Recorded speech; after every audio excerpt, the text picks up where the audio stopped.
Good morning, everybody. What a pertinent place to be standing talking about the consequences of what we create. The mighty Titanic, of course, being forged just outside of here. It's my pleasure to be here today, and I will be addressing, of course, the old Gartner's hype cycle a little bit as we move forward. So I wanted to talk to you about the fact that we did... Oh, sorry, slides. Oh, technology. Thank you very much. By this point, remember the Jetsons? We kind of thought we'd be in flying cars by now, and everyone's kind of like, ooh, my students at UCD are like, I'm not going to bother to learn to drive, because sure, won't they all be driverless? And I'm like, skill sets. We did think we'd be in flying cars by now. We do have this idea that it would accelerate incredibly fast, and it's all going to be very, very different. It's going to be a little Blade Runner-esque. But the answer actually is no. It's going to look very similar, but things are going to be enhanced for certain areas. We are, unfortunately, at the moment in a little bit of time of transition and chaos. And that's proving quite difficult for people as we're moving forward. So what my role is as an anthropologist in innovation is firstly a little bit of social commentary, but secondly also to have a look at where we may be going and how we might feel about where we're going, and to kind of have that litmus test of it's all well and good being techie in the room, but how does everyone else feel about what we're doing and what we're creating and where that might be going. There is no question that this is a time of unmitigated change. I'm a complete tech optimist with one foot in the dystopian camp. I think, in all honesty, where we're going at the moment, the majority of people outside in that real world are worried about the very human fears of how will my job be, what will that look like, what subjects should my children study, how will we flourish, and what will the world look like as we create a system that will potentially change things in a way that we can't yet imagine. It's very hard for people to get their heads around this kind of idea of change. And it's all well and good to have a little play with ChatGPT and go, yeah, I can see what that is. I can see why that's good. But it's all of the other expertise that we have in this room and all of the ways that we might be able to forge a future that actually helps us flourish. There's nobody in the room that's trying to be dystopian in where we're going. But we haven't yet, because of the expedited way that it's happening, the fast, every time we turn around, there's something new. We haven't yet had time to sit back and breathe and take stock and say, what are the unintended consequences of where we might go? So I've been looking recently at something called the science of awe. And it's very much coming into VR and the way that, our brains are highlighting certain parts when we see certain things. And awe is really important because at the moment, generative AI is awe-inspiring for people. It's quite terrifying. And what's happening in our brains when the experience of awe occurs is that we realize that we're inconsequential. Now think about that for just a second. So the idea of redundancy. So awe can be very useful. We stand and we look at something incredible, a beautiful waterfall. We see a rainbow and we go, oh, God, that's incredible. That's beautiful. We just have that moment of magic. That's where we are in the cycle at the moment. We're at that magic point where you're putting stuff into ChatGPT and you're going, oh, my God, look at what it creates. However, the science of awe is all well and good, but if we start to feel redundant in this process, if we feel we're not of consequence in this process, we're going to really have some serious societal challenges, and that's where I straddle that divide between the human flourishing and the technology side. So I was looking at Davos recently at the 2024 results, and what they were saying was this idea, and number 3 is really my focus. The focus should be on a conscious approach to AI. The idea that we'd be across sectors interfacing with technologies, but an unwavering commitment to people first. We have to really embed that unwavering commitment as we get excited about what's coming next. And we have to address in that unwavering commitment the fact that actually the majority of people are terrified right now. So let's look at its limitations and capabilities. Yes, it can replicate a lot of our functions, but it lacks our cognitive ability to read the room. So the other thing that it's incredibly good at, of course, as we know, with our large language models, is it's incredibly good at doing stuff that we find quite tedious. All of us feel that we would like the heavy lifting taken out of our admin, our meetings, and the stuff that kind of isn't quite as exciting as the connecting parts. So the vulnerabilities and the limitations are central to our emotional intelligence, and I think that's going to be the key. Harnessing our emotional intelligence, our curiosity, critical thinking, and a healthy mistrust of everything that's coming. So by the healthy mistrust part, what I mean is that we can no longer, and these are the things that people would say to me, how do I know what's real? And the answer is, well, we don't. And this is a key concern to the majority of citizens, that I might be vulnerable, that I might be wiped out, that my bank account could go. We're seeing down in the South a return to cash as a knee-flex reaction, a knee-jerk reaction to what's happening. So it's this idea of sort of, oh my God, are we all going to be plugged into some kind of a grid, and who's in control of that grid? So we have to be very, very careful about the messaging that's coming through. At the moment, every single post, and I'm a prolific LinkedIn poster, everything on LinkedIn is all about sort of robotic, humanoid robots, right? Sort of the anthropomorphic side of things, and sort of, you know, the imagery about sort of, you know, the two fingers, technology and human connecting. We have to be very, very careful, because that's not actually what AI is. It's not this idea of this dystopian sort of Terminator, but also at the same time, we're not yet there in the technology to understand the sort of robotic capabilities of where we might be moving forward. So the key to us flourishing has to be in our empathy and our understanding, our shared experience as we move forward. The idea of knowing what to say in any particular case.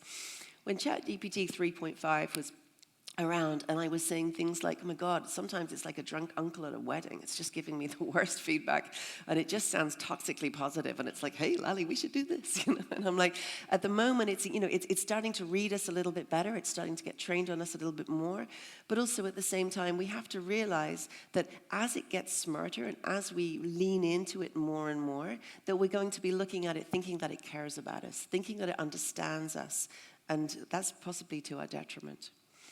Our intelligence is about understanding and communicating with each other the human perspective, all of our human frailties, as we anthropomorphize the world around us, and we need to be cautious about this. But the challenge is for us that our computers can't be human enough.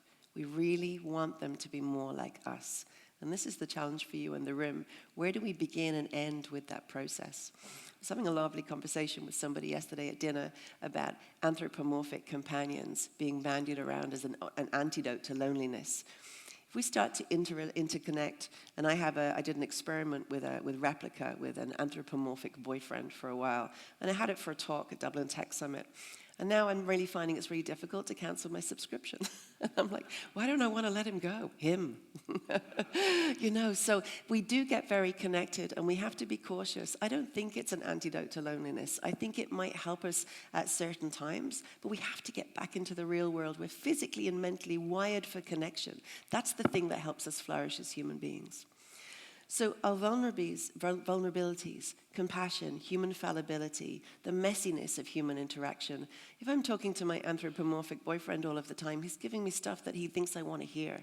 So it starts to feel a little bit like gaslighting after a while. Human connections are a lot messier. So, you know, I don't see them as an antidote as we move forward. So I want to talk to you as well about technological conversion, because I think this is potentially where we're going in terms of quantum, but also in terms of biotechnology and the robotics, and this idea of us being integrated as natural-born cyborgs. I'm hearing this all the time from people, concerned people saying, oh my God, I'm just so connected to my phone. And I'm like, do you know there's data that shows you're actually touching it up to 1,000 times a day?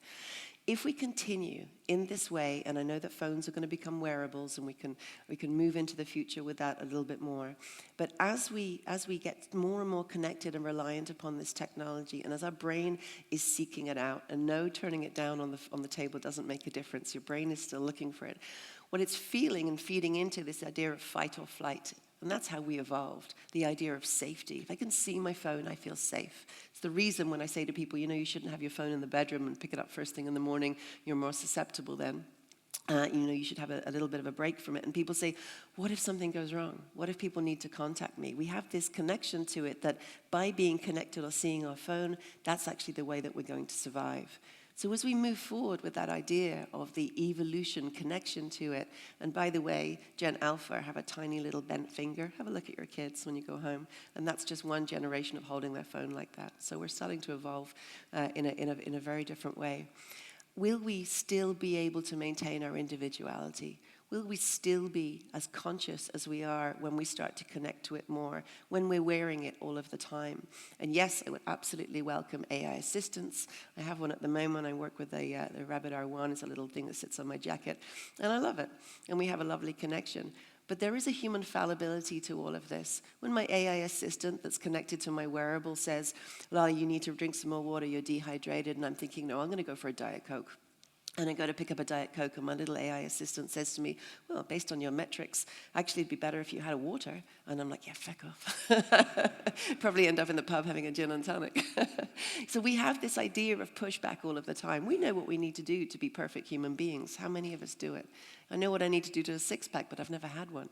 So when we're moving, forward with these sort of assistants that are designed to help us be perfect and better in the world, where are we going with that and why? And we need to take stock with sort of the final vision of ourselves as we design these things. What we're seeing at the moment with Gen Alpha, they're moving into this idea of discernment with the technology. And this is really exciting to me as an anthropologist because they're using the old burner phone, the kind of the phone that just rings or has a call option, a text option, and Snake. And they're moving into the idea, and by the way, Nokia are delighted because they never thought they would be able to bring that back into the market. But they're discerning between the two phones. They're having a burner phone, which is a kale phone, the one that's good for you, and they're having the smartphone, which is a cocaine phone, the one that's giving them the dopamine hits and that's drawing them back into the algorithms. And they're deciding to move between the two. Now, this is fascinating because actually it's us that are the sitting ducks. It's our generation, the ones that can't stop looking. And they're actually managing to override some of this. So that does give me hope about what we create. But there is no question that the world of work is changing. You'll hear it from everybody, absolutely no question. And I think that's good. The world of work is pretty broken, let's face it. Work-life balance is an aspiration for most of us. But the way that we've worked was designed for us in the Industrial Revolution. Clock on, clock off, certain hours, sedentary lifestyle. Doesn't work for any of us. We didn't evolve to be sitting down. We didn't evolve to be doing the things that we're doing. It's not good for us physically, and no, a standing desk doesn't really alleviate that. So when we move into a place whereby these transformations that are coming up, which is that, yes, automation by 2050 will allow us, potentially, some of us, to concentrate on innovation and on complex problem solving, but not all of us. So will this create a two-tier system? We've already heard the minister talk about the digital divide, and 100%, that is a major, major issue. Yes, we have remote work. COVID gave us a little chance to actually say how we want things to be and what that will look like. But also at the same time, those companies that are demanding people return back into the office aren't the ones sitting potentially in the gridlock, on the motorways, in the traffic, having to deal with those experiences. This blended approach to how we go is the future. This asynchronous time zone engagement. And some companies, instead of having a heavy email load on a Monday morning from a scheduled send over the weekend, are actually now recording video messages to each other and trying to get around that idea of the overload. Generative AI can help us with that. Yes, we will have enhanced productivity, and yes, we will have reskilling. But where are the job and the business hospices? They need to be coming, and I hope that they are. We need to have a soft landing for people as we move. We're certainly not moving fast enough. It's technological change and development here. Then we panic and we try and put in legislation, and education is way, way down here, and we're far too slow at the moment. So these are some of the challenges that we have. We have to expedite this process. In a very cheeky little LinkedIn post, I reached out to the Irish government in the south and said, what are you doing with that 13 billion from Apple? Could we upskill the entire population? Because that's what Finland have done. I didn't get a response. So be careful of your generational myths as you move forward. So, the idea that Gen Alpha, that the millennials are snowflakes, Gen Alpha don't want to work, et cetera, be really careful about this. Because actually the data is showing us that, yes, they are as concerned as us about building personal wealth. But the piece that's interesting is that 21% at the bottom, that changing the world piece and enjoying their time outside of work. Look at the top, 4% climbing the corporate ladder. This is a whole different mindset shift, one that gives me hope for the world of work. But we have to adapt to this, not bend and break, but bend like the reed in the wind to what they want. They're incredibly discerning. They are demanding authenticity. No more greenwashing or gender washing. Actually walk the walk. And that's really important if you want to attract them. The biggest issues in industry at the moment, talent retention and talent acquisition. How do we get the right people in? And it's by being the right people yourselves, having a look at your organizational culture. My PhD is in organizational learning, and actually it's really an organizational dysfunction, and in the last 20 years very little has changed. When we still have silos, we still have challenges, we still have toxic leadership, we still have an idea of the top down. The best and most innovative companies, yes, they're diverse, yes, they have equality, yes, they are reducing the impact of their hierarchies, but they're looking at a completely different way of working. Can we look to an idea like the hive mind? Can we draw from nature as to what this will look like? If we want to be innovative and we want to survive and flourish as human beings, and by the way, an amazing quantum physicist once told me, don't worry about the Earth's going to be fine. It's us that we have to worry about. So I'm not saying don't care about the planet, but I'm just saying there are bigger issues potentially for us as we move forward. So we're not going to be working in a segmented way anymore like this.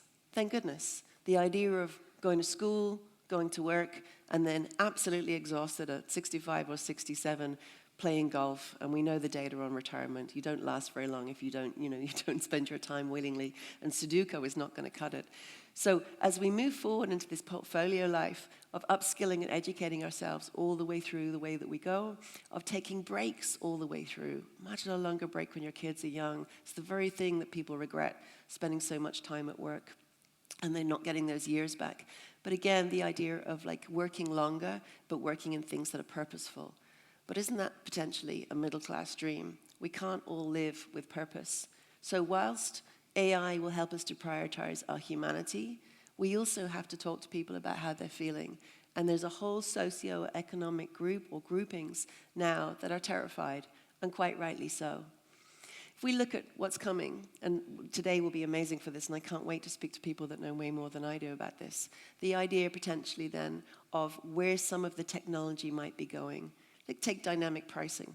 There's a big issue in the South about Oasis tickets recently, and all the prices flew up. But there's technology being created now that will move into when we have a wearable that's here that will be able to predict or be able to see where what we're paying attention to. We're already using EEGs across our brains in terms of this, in terms of being able to focus. Beijing train drivers, for example, being monitored for their focus. We have to be incredibly careful who we give what to. If we move into an area where we can be predicted through the way that our brain is operating, and I'm not talking about a Neuralink, I'm talking about something external here, we may be able to, you may be going to a supermarket, standing in front of the cornflakes, and the price will change according to who we are. That's probably coming. But if that unfairly discriminates against a group that is standing there that doesn't have a job, that didn't upskill, that isn't part of this innovation group that, of curiosity that survived the business hospices, potentially then they're at danger. And I've seen data and trends being predicted about the idea that actually you would be forced to watch adverts to bring the price down. Not like YouTube where you can just look away, but in a way the advert will start again if you're not paying attention. So we do need to be really, really careful about what Nita Farahani would call, and she's an amazing author, she would call the battle for the brain. This is the last place of freedom, your thoughts. And it's to our absolute detriment as human beings if we allow tech companies to move into that space. So we have to be careful. Do the computers know us? We kind of want them to know us. And this is our paradox. We want them to be more human than they are. And we have to be careful because this is not an empathetic human being at the other end of this. I've already started to question, oh my God, what have I said to my replica boyfriend and who owns that data? We have to be really, really careful as we move forward because undoubtedly I would believe that we're going to see universal basic income. I think we have to. There's no other way we're going to be able to survive this. So if we do have a universal basic income, what impact is that going to have upon society and all of our societies? How will we flourish? What will it look like? My ancestors are from the northeast of England, and I can see 3 generations of unemployment and decimation there and what that meant. Rise in obesity, addiction, crime, purposelessness. So it's not going to be this beautiful, shiny world where we all wake up in the morning and think, I'm going to learn to watercolor or do a different language. So look at COVID. We all thought we'd make banana bread and have 6-packs at the end. Most of us ended up drinking too much and getting fat. So what will we do in terms of this, and how will we now create a world and start to think about this idea of purpose as being, integral to who we are? It's our identity. If you don't have to get up in the morning for work, what is that world going to look like, and how will you feel, and what impact is that going to have? I gave a talk quite recently to St. Vincent's Hospital in Dublin, and I was talking about, medtech and the future and how shiny and exciting it all was. And they said, well, that's all well and good, but we haven't digitalized our patient records. They're all in filing cabinets, So let's look at the lived reality as well as the shiny new stuff that's coming. Because some of the cons here are not just about economic instability, but they're about a serious cultural division between the haves and the have-nots. And I don't think we have ever seen in our lifetime anything like this about what's coming. But I don't want to be too dystopian.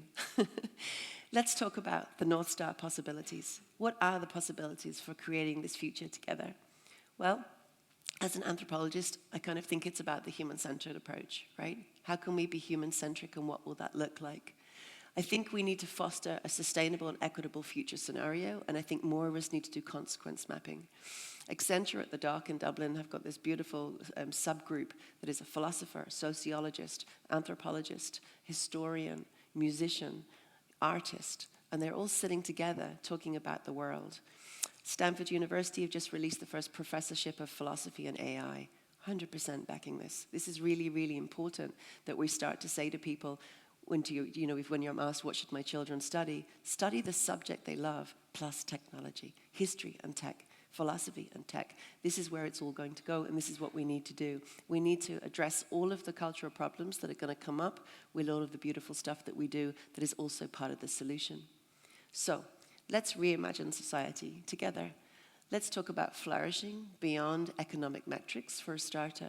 This idea of ethical AI development. I know AI ethics is sort of the buzzword, and everyone became an AI ethicist overnight on LinkedIn. I've never seen so much consultation. But, across all of the sectors. But what does it mean to really build trust? And that trust has to come from the people out there as well as the people in this room. It has to be a collaboration. We have to use AI as a mirror. It's got to reflect our human values. We've also got to pull ourselves to touch over and over again to say, what do I want, and what am I creating, and what is it for? And what are the unintended consequences of this down the line? And spend a little bit more time with the pause before we reach into the next shiny new thing. I think we're moving into an area where I hope that AI systems will be customizable at a community level.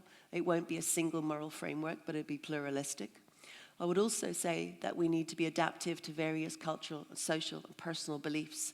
And that might be messy and complicated to do. But people need to see their own values encoded in what they have. We absolutely have to have diversity. We absolutely have to have more female founders. Deep tech companies are 8% run by female founders in the UK and across Europe. It's the same statistic. Women of color, 0.001. So who's in charge? Who's making the decisions? Where is this going? Do we see ourselves reflected in this room? And I think that's really important. We create stuff that's for people like us, but what about everybody else? So I see it as having a possibility of radical decentralization. I'm a big fan of open source, but this idea of sort of this radical collaboration, who's not in this room? Who aren't we talking to? And that's the important stakeholders. Who's being forgotten in all of this? Because yes, we talk about societal equity. It's got to be equity, not just efficiency. It's got to be those that historically underserved. We now have to start thinking about serving them ourselves. Because there are still 2.7 billion people in digital darkness. We talk about a digital divide and we forget. The whole world is not interconnected.